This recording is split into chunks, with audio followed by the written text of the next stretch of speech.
Classroom of the Elite Season 2 Episode 9. And man, what an episode this was, because in this episode we saw a lot of things going down. For example, and probably one of the most shocking things is that we see at the end of the episode that now Ryuuen will focus on Ayanokouji and only on him, because until this point he has been focusing only on Horikita, which of course made Ayanokouji not the center of the attention, the main focus of him. But now that he is the main focus, Ayanokouji will have to face whatever challenge Ryuuen throws at him. But of course we know Ayanokouji and we know he's not scared, and he will probably face whatever challenge Ryuuen throws at him, and that challenge will probably involve Karuizawa, because we saw at the end of the episode that Ryuuen sent a picture to Ayanokouji that was of Karuizawa, and I don't know how he will use Karuizawa to affect Ayanokouji. Maybe Ryuuen will bully her, maybe she will reveal something nasty about her, maybe she will bully her but in a public space so everybody can see, or like I said already, maybe she will tell a dark secret about her, or she will say that she's cheating on her ex-fake boyfriend, or I should say fake boyfriend still, with Ayanokouji. I don't know, to maybe damage the image of Ayanokouji or something like that. I mean, there are so many scenarios that can happen with Karuizawa and Ayanokouji. Of course, we know that them two are linked together. I don't know how Ryuuen knew about Karuizawa and Ayanokouji being, partners in crime, if you can call it like that. Being acquaintances, being partners in doing whatever they want to achieve to further expand their plans. I don't know how he got the knowledge of that, but anyways, yeah, of course he will use Karuizawa to do something to affect Ayanokouji, because Karuizawa is not necessarily the focus of Ryuuen's attack. It is Ayanokouji, but he will use her as, you can kind of say, a vassal or as a pawn in order to further damage Ayanokouji with whatever plan he has. So yeah, it will be interesting to see how Ryuuen manages to do that and how Ayanokouji will respond. Which of course, like I said already, Ayanokouji is all chill. He's not even worried about anything. He's in fact inviting whatever challenge Ryuuen wants to throw at him, because he's on pace basically. And we also see that Karuizawa is getting closer and closer to Ayanokouji. Even his ex fake boyfriend or fake boyfriend still, that she has doesn't even mind, to be honest, that Karuizawa likes Ayanokouji, which, to be honest, I actually thought that was not going to be the case. I thought he was actually going to care, because he was slowly going to care more and more about Karuizawa and slowly liking her, but actually that was not the case. I was wrong, that he actually was happy for her. So yeah, he's actually a pretty good guy in my opinion, because yeah, I didn't think he was going to react that way. And yeah, in the next episode, Karuizawa will be even more on the spotlight. She was already the main protagonist, or the main character, aside from Ayanokouji, of course, in the first half of the anime, with the whole boat game and her and Ayanokouji, and now she will be again the spotlight. So we can pretty much and safely say that she was the whole focus, besides Ayanokouji and Horikita, of course, of the whole second season.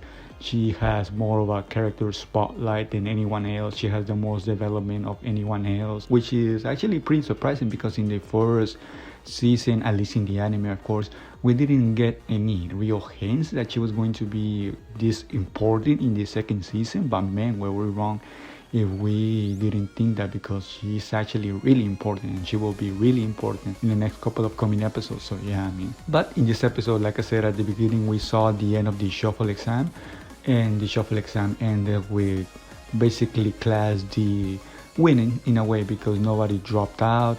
They beat Class C, they got basically all the answers right.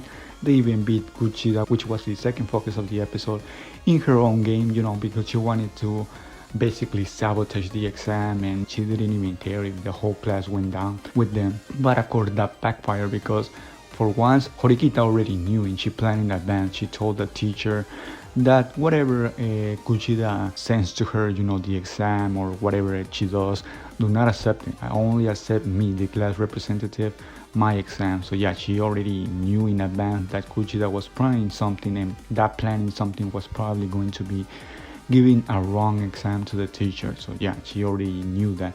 But in case that failed, Ayanokouji also already knew and also was already planning something behind Kushida and Horikita's plan, because he, alongside Karuizawa, basically put the fake answers on her back, on her coat, in case Horikita's plan failed. So yeah, he was double secure in a way. He was double secure that Kushida's plan was going to fail. And I mean, I guess everybody knew. I mean, she was getting too cocky throughout the whole episode.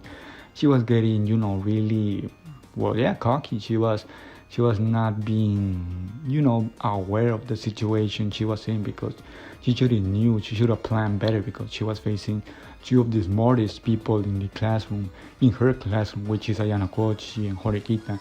And she thought only with just sending the answers to the teacher that was going to be enough. But of course, she gravely was mistaken, because Horikita already knew that, and Ayanokouji already had another plan, which was basically to put the answers on her back, so she could be caught cheating in case Horikita's plan failed.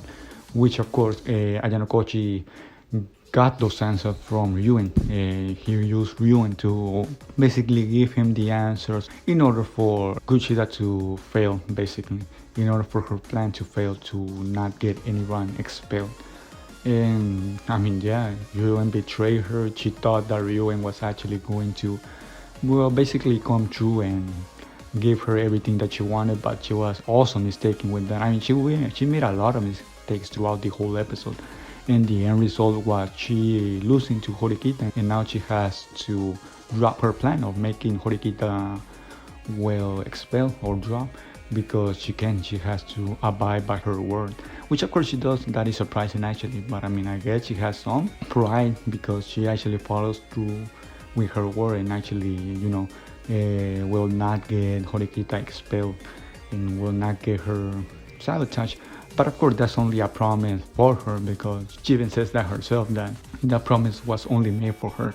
It was not made for Ayanokouji, which of course will now be her attention. So not only will Ayanokouji have to face Ryuuen, he will now also have to face Kushida. Well, he has a front in two ends, because he has to face Kushida and he has to face Ryuuen. So yeah, a lot of pressure on Ayanokouji to basically come true and not get expelled, not get whatever Ryuuen planning to do affect him. So yeah, I mean, that is basically everything that happened in the episode. I don't know if anything else happened. Something did probably else happen in the episode, but I mean, it was minor things. If it did, the main things that happened is that the shuffle exam ending, Ryuuen basically now giving his whole attention to Ayanokouji and Karuizawa, Horikita winning the bet that she made with Kushida in the last episode, Kushida failing miserably with her plan of basically trying to sabotage everybody, but especially Horikita and Ayanokouji. So yeah, that is basically the main things that happen in this episode.